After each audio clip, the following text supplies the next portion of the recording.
Yes, students, next we are going to discuss about saving investment approach. That is how to determine equilibrium of saving investment. So here first briefly we will study about saving function and investment function. We have already discussed this. Saving function is positively related, that means directly related to income. और अगर हमारी income लो होती है, जब हमारी consumer की income लो होती है तो वो सेविंग उसकी ना के बराबर होती है और ख़र्चा उसका ज़्यादा होता है, कंजप्शन उसकी ज़्यादा होती है। कई बार तो उसकी इनकम ज़ीरो जब होती है तो उसको बोरो करके भी गुजारा करना पड़ता है, या कई बार सेविंग नेगेटिव भी होती है, ये हम लास्ट टेबल में पढ़ भी चुके हैं। तो जब सेविंग नेगेटिव होती है तो कंज्यूमर बोरो करके अपना सर्वाइवल करता है।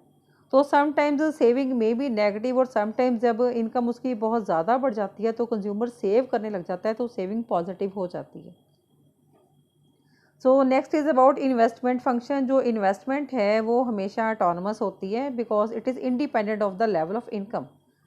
इनकम का जो लेवल है वो इन्वेस्टमेंट के ऊपर कोई इफेक्ट नहीं डालता। तो autonomous investment means investment autonomous, that means constant रहती है, इनकम के बढ़ने या घटने का इन्वेस्टमेंट के साथ कोई लिंक नहीं है। दैट्स वाई जो ऑटोनमस इन्वेस्टमेंट है वो पैरेलल शो की जाती है एक्स एक्सिस के।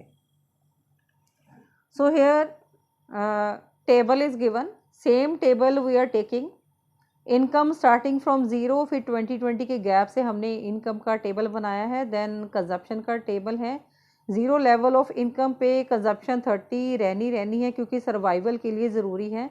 देन 10-10 के गैप के साथ ये कंजप्शन है।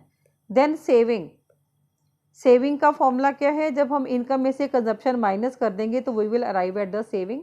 सो पहली स्टेजेस पे जो सेविंग है वो नेगेटिव है। नेगेटिव सेविंग क्या शो कर रही है कि कंज्यूमर का खर्चा ज़्यादा है इनकम से और वो बोरो करके गुजारा कर रहा है। सो एक स्टेज ऐसी आ रही है, ये यहाँ पे ज़ीरो हो गई इसकी सेविंग। देन उसने सेव करना शुरू कर दिया, उसकी इनकम ज़्यादा है, खर्चा कम हो गया तो उसने सेव करना शुरू कर दिया। 10, देन 20, देन 30, देन 40, ये माइनस करके इधर फिगर आती जा रही है। और इन्वेस्टमेंट हमारी जो है वो ऑटोनमस है। Then there a stage comes when saving becomes equal to investment, इसको हम इक्विलिब्रियम स्टेज कहते हैं, when saving will equal be investment. अब हम डायग्रामेटिकली देखेंगे किस तरह से डिराइव करना है इसको। So this diagram is given. Diagram हम इसको प्रीवियस चैप्टर में भी कर चुके हैं, सेम डायग्राम है और टेबल भी यहाँ पर सेम ही दिया हुआ है। एक्स एक्सिस पे हमने इनकम लिया, वाई एक्सिस पे सेविंग एंड इन्वेस्टमेंट शो किया है। इन्वेस्टमेंट हमारी ऑटोनमस है 2020 at every level of income, चाहे 20 है, चाहे 60 है, चाहे 140 है, इट इज़ 20।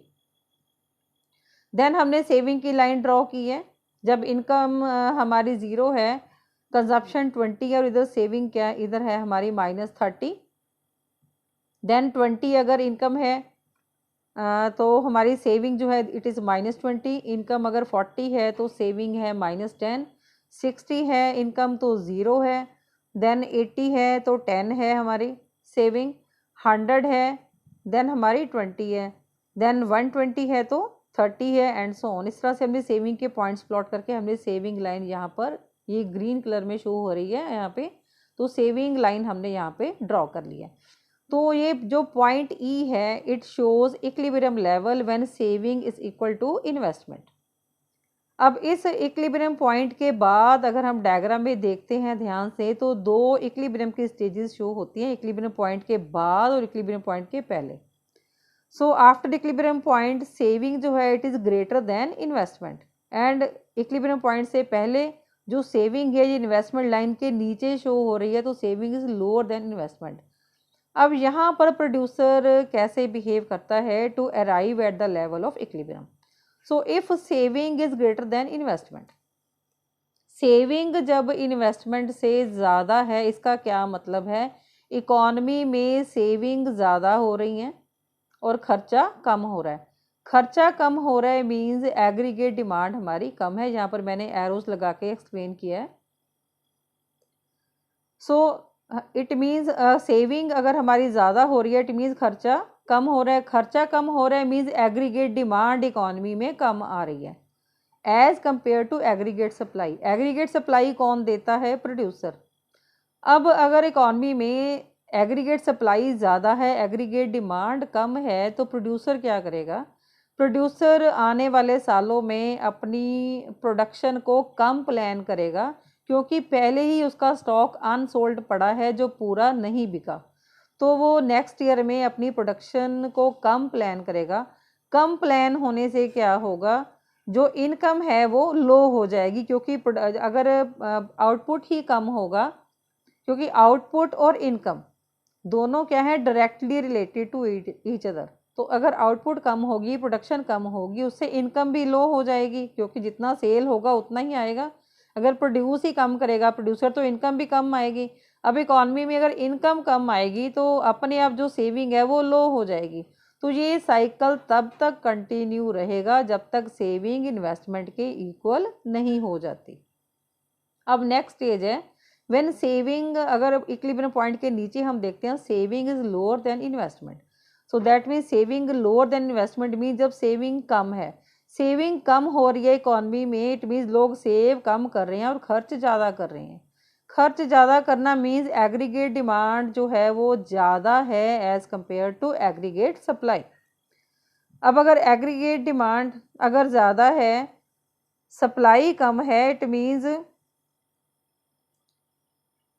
जो प्रोड्यूसर है वो आने वाले सालों में क्या करेगा? हाई प्रोडक्शन प्लान करेगा, क्योंकि वो एग्रीगेट डिमांड को मीट नहीं कर पाया, वो इतनी सप्लाई मार्केट में नहीं दे पाया जितनी डिमांड थी, जितनी चाहिए थी।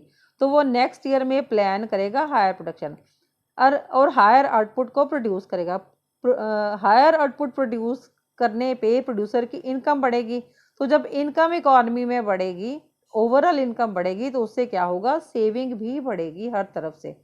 तो ये साइकिल तब तक कंटिन्यू रहेगा जब तक सेविंग इन्वेस्टमेंट के इक्वल नहीं आ जाती। So this is about saving investment approach.